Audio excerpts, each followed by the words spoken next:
بسم اللہ الرحمن الرحیم صلی اللہ علی النبی الامی وآلہ صلی اللہ علیہ وسلم صلاۃ و سلام علیک یا سیدی یا حبیبی یا رسول اللہ صلی اللہ علیہ وآلہ وسلم۔ عزیزان ملت اسلامیہ، حدیث شریف ہے، حضرت عبداللہ بن مسعود رضی اللہ تعالی عنہ سے روایت ہے کہ اللہ کے رسول صلی اللہ علیہ وآلہ وسلم نے ارشاد فرمایا، میں نے تم لوگوں کو زیارت قبور سے منع فرمایا تھا، اب تم لوگ ان کی زیارت کرو کہ یہ دنیا سے بے رغبت بناتی اور آخرت کی یاد دلاتی ہے۔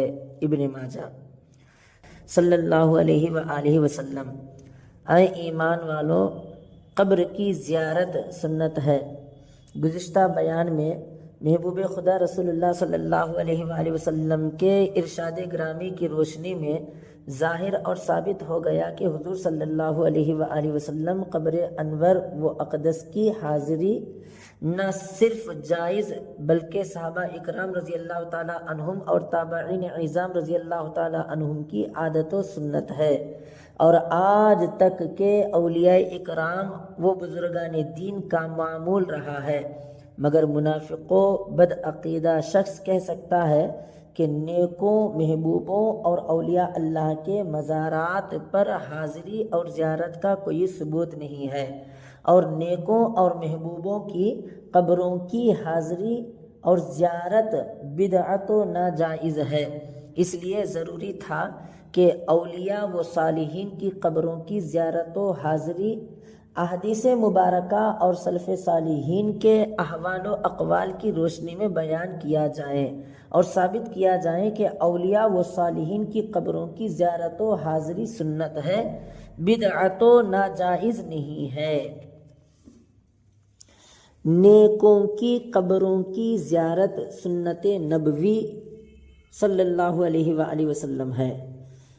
حضرت محمد ابن ابراہیم سے روایت ہے کہ حضور نبی کریم صلی اللہ علیہ وآلہ وسلم سال کے آغاز میں شہداء کی قبروں پر تشریف لاتے تھے اور فرماتے تھے کہ تم پر سلام ہو، تمہارے صبر کے صلح میں آخرت کا گھر کیا خوب ہے۔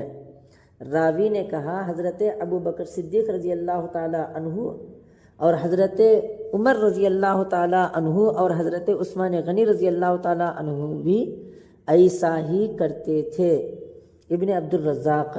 طبری جامع البیان فی تفسیر القرآن۔ امام سیوطی۔ حضرت ابو بکر صدیق رضی اللہ تعالی عنہ اور حضرت عمر بن خطاب رضی اللہ تعالی عنہ کی سنت۔ حضرت انس رضی اللہ تعالیٰ عنہ سے روایت ہے کہ ہمارے پیارے آقا رسول اللہ صلی اللہ علیہ وآلہ وسلم کے وصال شریف کے بعد حضرت ابو بکر صدیق رضی اللہ تعالیٰ عنہ نے حضرت عمر بن خطاب رضی اللہ تعالیٰ عنہ سے فرمایا کہ چلو حضرت ام یمن رضی اللہ تعالیٰ عنہا کی زیارت کر کے آئیں، جس طرح رسول اللہ صلی اللہ علیہ وآلہ وسلم ان کی زیارت کے لیے تشریف لے جاتے تھے۔ صحیح مسلم۔ امام ندوی لکھتے ہیں، اس حدیث مبارکہ میں نیکوں کی زیارت اور اصحاب کی فضیلت کا بیان ہے۔ ندوی، شرع ندوی۔ اے ایمان والو، محبوب خدا رسول اللہ صلی اللہ علیہ وآلہ وسلم حضرت آدم علیہ السلام سے لے کر حضرت عیسیٰ علیہ السلام تک تمام انبیاء اور رسل کے امام ہیں اور سب سے افضل و اعلیٰ ہیں۔ فرش سے عرش تک ساری خدائی میں سب سے بلند بالا اشرف ہیں۔ اس کے باوجود شہداء کی قبروں پر آپ صلی اللہ علیہ وآلہ وسلم کا جانا اور حضرت ایمن رضی اللہ تعالی عنہا کی قبر پر تشریف لے جانا آخر کیا وجہ ہے؟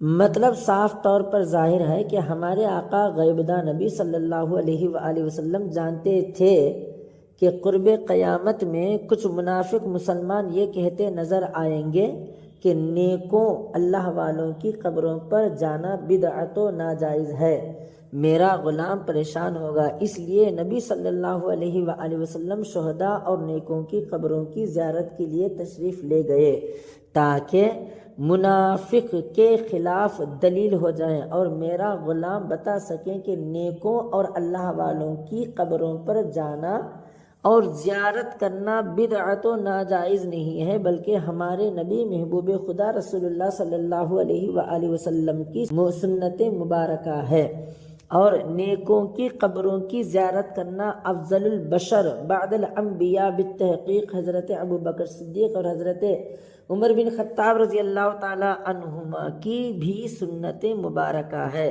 حضرات، منافق وہابی دیوبندی کے لیے اب کوئی راستہ ہی نہیں بچا کہ کہہ سکیں کہ بغداد شریف، اجمیر شریف، بریلوی شریف اللہ والوں کے مزاروں پر کیوں جاتے ہو۔ حدیث شریف کی روشنی میں آفتاب کی طرح ظاہر و باہر ہو گیا کہ اللہ والوں کی قبروں کی زیارت کرنا بدعت و ناجائز نہیں ہے، بلکہ سنت رسول صلی اللہ علیہ وآلہ وسلم اور سنت حضرت ابو بکر صدیق رضی اللہ تعالیٰ عنہ، حضرت عمر بن خطاب رضی اللہ تعالیٰ عنہ اور سنت صحابہ رضی اللہ تعالیٰ عنہما ہے۔ اللہ تعالیٰ ہم تمام لوگوں کو اللہ والوں کے نقش قدم پر ہمیں چلنے کی توفیق عطا فرمائے، آمین آمین ثم آمین۔